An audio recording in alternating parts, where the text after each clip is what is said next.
what I'm going to say is something about what philosophers say about the welfare state and how they define liberty and how it is important to define it properly before we go into reality. That's something that we want to know before. So what I'm going to say is that liberalism is an incomplete ethics, and I'm going to separate ethics from morality. Morality is more private, and ethics is the framework of law that we have in our free societies. One of the reasons why liberalism is being shunned by the better part of conservative opinion, it does not enjoy individuals to cultivate any other virtue but mere toleration. And therefore, people have no right to have a right to lead their lives as they see fit, and liberals should not enter other people's lives. But what I'm going to say is that you need also, despite after this rule which is so important, you need also people to decide on their plan of life and decide how they're going to be as good as they can. And so the separation is between ethics and morality. I start by two concepts of liberty by Isaiah Berlin. And in fact, there are three concepts. He called them two, but it's three. It's what you call negative liberty, then positive liberty, and then national liberty in the sense of communal liberty. I'm going to underline the fact that what is called negative liberty and what is really not called negative liberty, but formal liberty I would prefer to call it. What is formal liberty is the most important of the three. And in fact, it is so important because when you have a solid formal liberty, then the other two follow.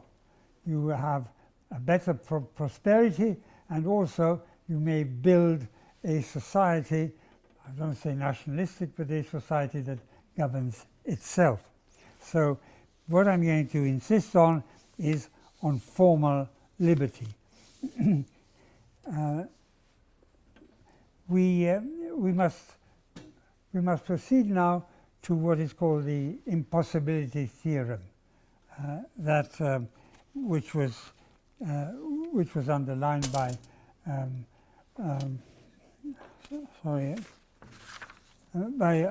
Arrow.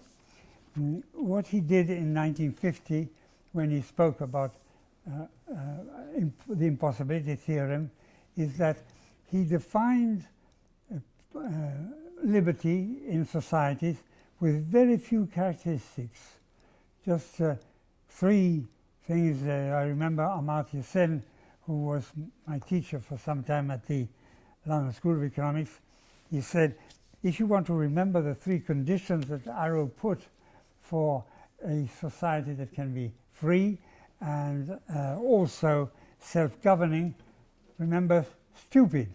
I don't know whether he was telling us that we were. So it's stupid means is first U, universal, P, Pareto, and I, independent of other notions, and then the D, the last D, is it should be democratic. And what he proved is that you cannot have a society that is free in the three first sense without falling into a dictatorship. So the dictatorship was the natural consequence of defining liberty as Arrow did. And that is very worrying, that even if we define liberty with very few characteristics, it still cannot survive and become democratic. It cannot become democratic. So this ended in 1950, the quest of so many philosophers for a perfect society. They wanted to first define a perfect society and then see how we can approach it. What Arrow said, there can be no perfect society, and therefore we should not try and do our philosophy of power by first saying this is how society should be organized, and secondly, let's get near it. And so what Arrow did was to set aside all those philosophers who wanted to build a perfect society. Plato, Descartes, Hobbes, Locke, Kant and Rousseau, and even today John Rawls. So we have, even if you want to have a system of welfare, you should avoid this step of defining a free or just society and then moving on to how we can get near it. And this is exactly what Sen tries to do. Amartya Sen has published a book in 2009. He had a second edition in 2012. This book is called The Idea of Justice. He accepts that there's an impossibility of building a free society with very few characteristics. The intent on having a perfect society and getting near it, he rejected.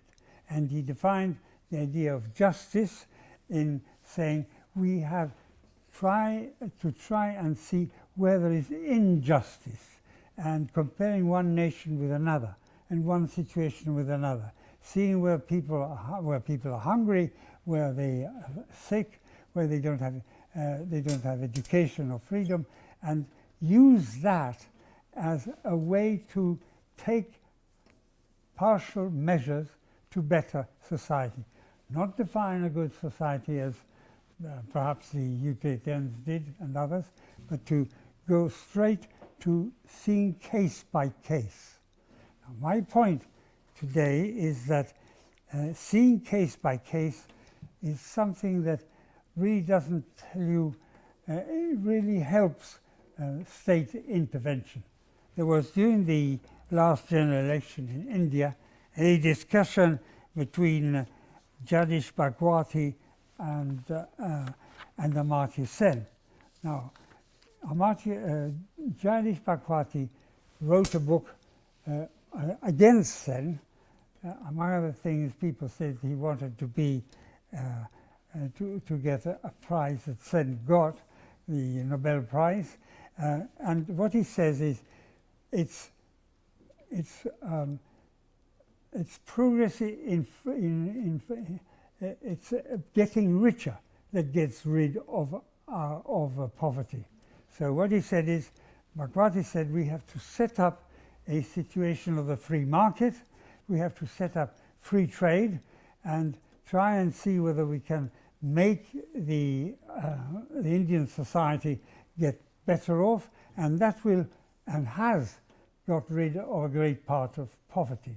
While Amartya Sen, with Jean Drèze, said no, why not imitate the case of Kerala or the politics of Kerala, where the state in Kerala intervenes directly when they note some kind of poverty or lack of health or lack of instruction. It's better to take case by case. My point today is that it's much better to define the general conditions of riches, of progress, much better than go by case, because this latter one, the Drèze and Sen way of doing it, simply gets too much power in the hands of the state.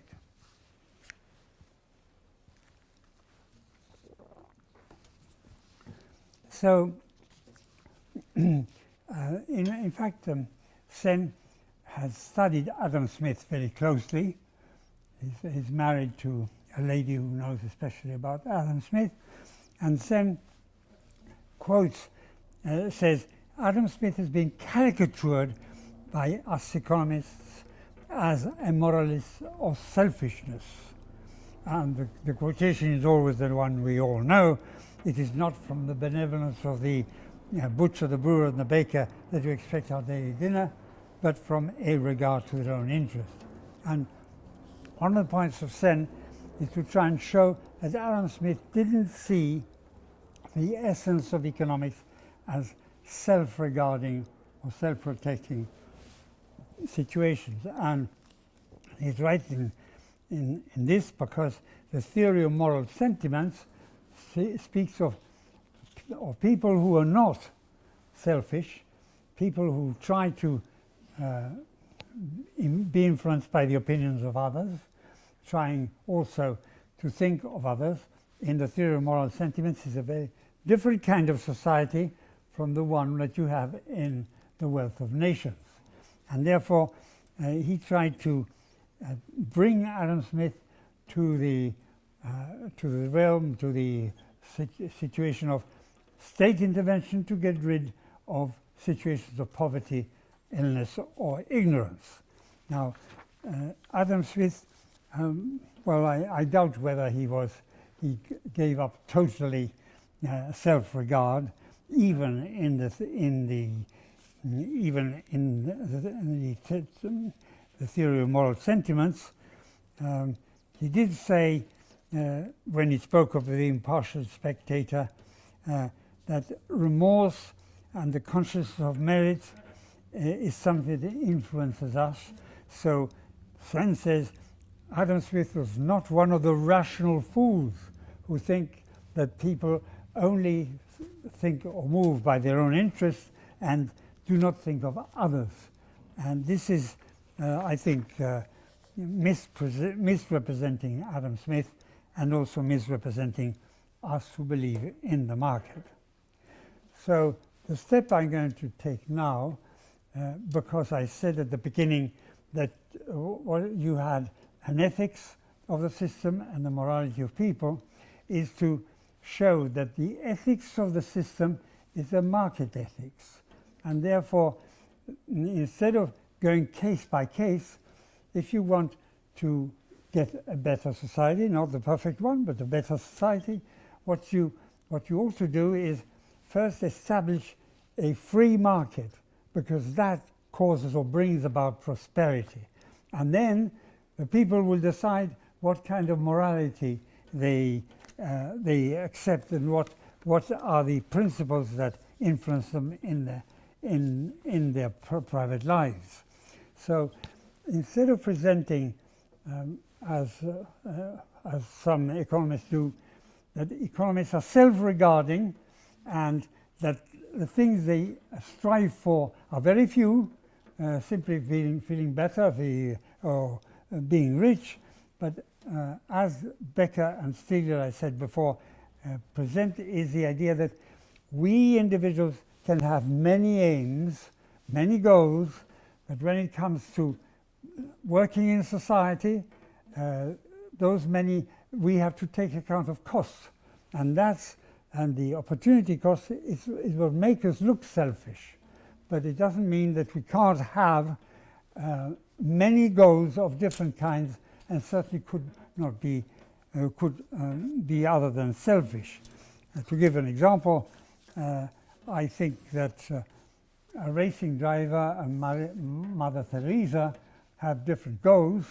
It doesn't mean that they don't obey the laws of the economy, because they have to take account of costs, but they, as an aim in life, have aims that are very different from one another.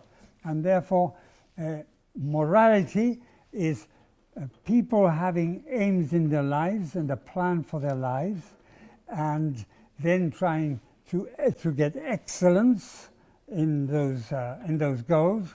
But it doesn't mean that they necessarily are selfish.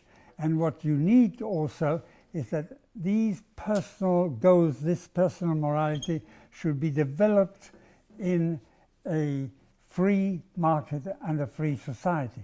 Therefore, within the framework of a free market, within the framework of the ethics or the ethics of liberalism, we have people choosing very different ways of life, and which means that we can try and get a better society, not by looking case by case, but by saying first we have a free society and a free market, and then the next step is we can develop within that free market and the free society in the way we prefer.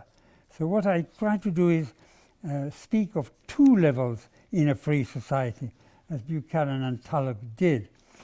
First, there'll be, as Buchanan says, a decision by people to have a constitution that defends private property and defends competition and the market.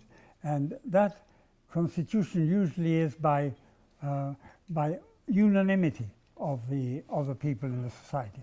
And then once you have that, then people are free to choose the way of their lives. And which means that we have to divide the system, the societies, we have to divide in two steps.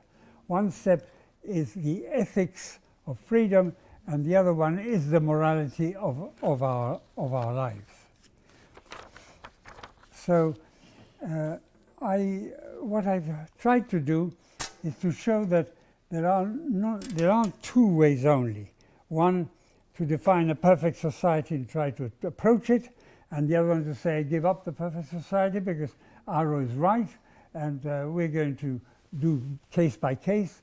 And this third way is first defining a constitution where obedient to the ethics of freedom and the ethics of the market, and then see that people will choose very different kinds of lives.